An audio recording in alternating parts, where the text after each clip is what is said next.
kebiasaan mengeluh kita otopsi dulu, dipisahkan antara mengeluh dengan kebiasaannya, gitu. Karena mengeluh itu manusiawi, yang tidak boleh itu kebiasaan. Ya, nah, kebiasaan adalah perilaku berulang dari sesuatu yang sama, yang semakin lama semakin menguat. Karena kan kekuatan di dalam kehidupan kita dibangun melalui pengulangan. Batu besar itu pecah dipukul dengan palu kecil asal teratur. Kehidupan itu begitu, dipukul betul, teratur gitu, tek, tek, tek. Tidak kelihatan akan retak, tidak kelihatan akan pecah, tek, tek, tek. Pada detik yang paling tidak diharapkan terbelah. Kebiasaan itu keteraturan.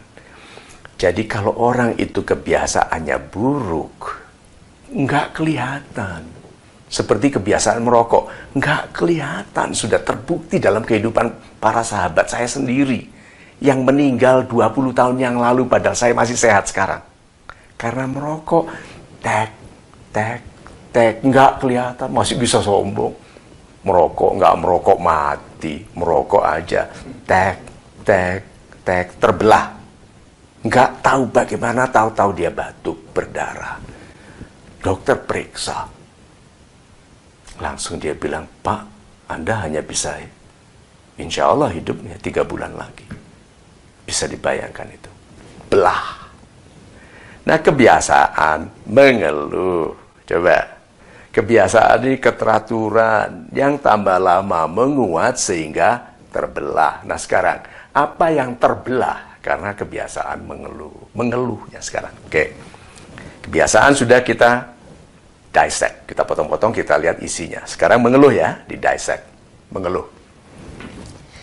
Mengeluh itu bersumber dari ketidaksyukuran atas yang kita miliki. Tidak sadar tentang yang dimiliki, menginginkan sesuatu yang tidak dimilikinya.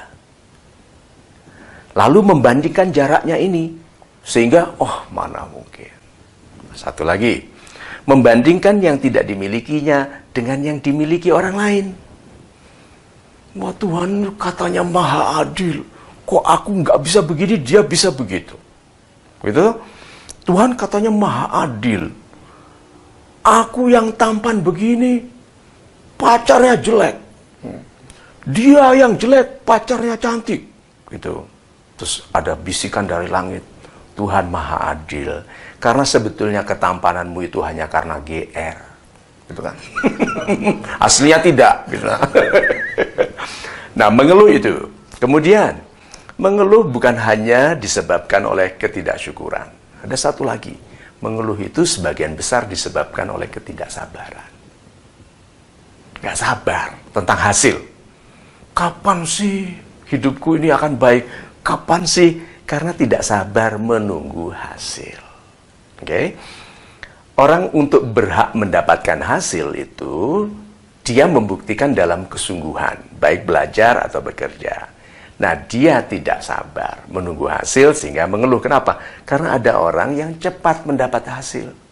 Dia lebih muda dari saya, kok lebih sukses? Ya, yang dilihat oleh orang adalah hasil, tapi tidak memperhatikan proses. Nah, orang-orang yang hanya melihat hasilnya orang lain, tapi tidak menghargai prosesnya, tidak menghayati sulitnya proses kehidupan orang lain, akan mengeluh. Karena dia belum lihat hasil, tapi sudah merasakan penderitaan dari prosesnya. Itu bangun malam belajar, gitu. Tidur sebentar, bangun lagi, bekerja. Ini kan dia sudah merasakan derita dari proses, belum lihat hasil. Dia sudah melihat hasil, nggak melihat derita orang lain. Nah, berarti tidak sabar.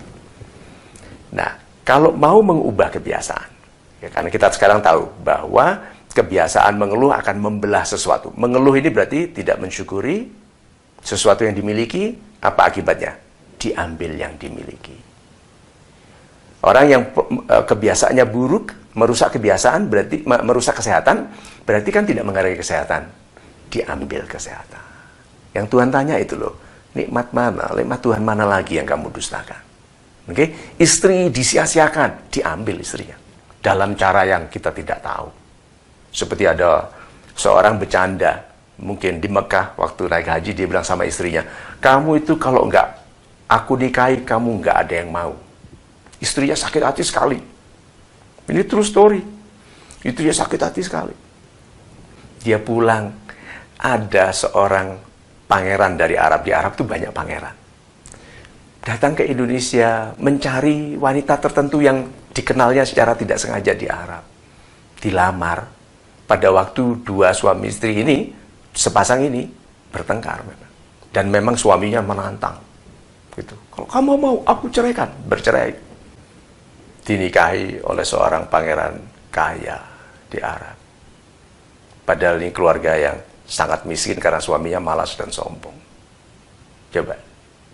Kalau kita menyia-nyiakan sesuatu yang kita miliki, mengeluh, diambil.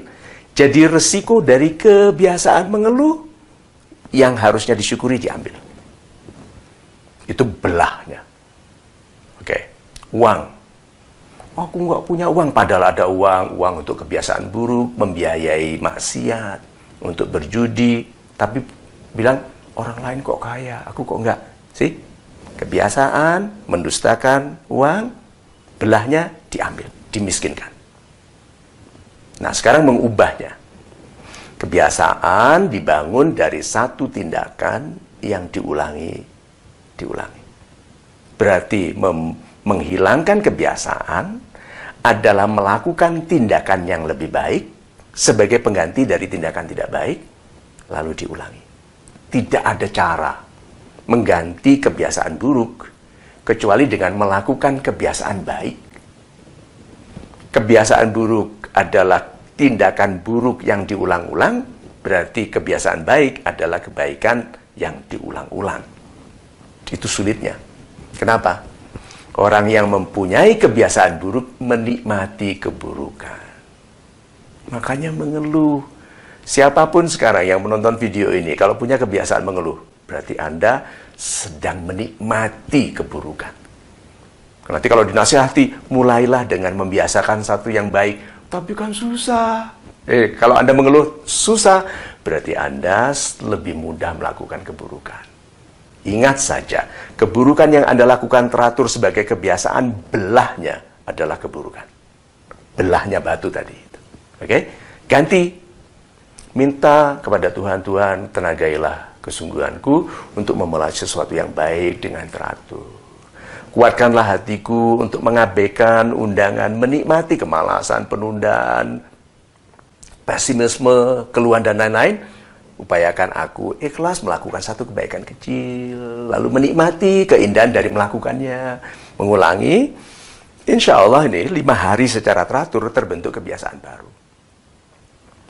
Dan kemudian tumbuh kebiasaan baru yang lebih baik, lebih kuat, sampai akhirnya menjadi kebiasaan yang menjadi kualitas pribadi Anda. Saya membangun kebiasaan berbicara baik sejak muda, sekarang lihat Golden Ways. Dibangun karena kualitas bicara. Dan itu tidak bisa dibangun dengan mengeluh. Kenapa aku nggak bisa bicara? Saya dulu juga tidak bisa bicara. Tetapi, alhamdulillah dengan keteraturan ini, Tuhan menambahkan kefasihan-kefasihan yang kita sendiri tidak tahu. Datang dari sudut-sudut yang mana. So, hentikan kebiasaan mengeluh, mulai dengan kebiasaan mensyukuri, melakukan sesuatu yang baik, walaupun kecil, tapi sesegera mungkin.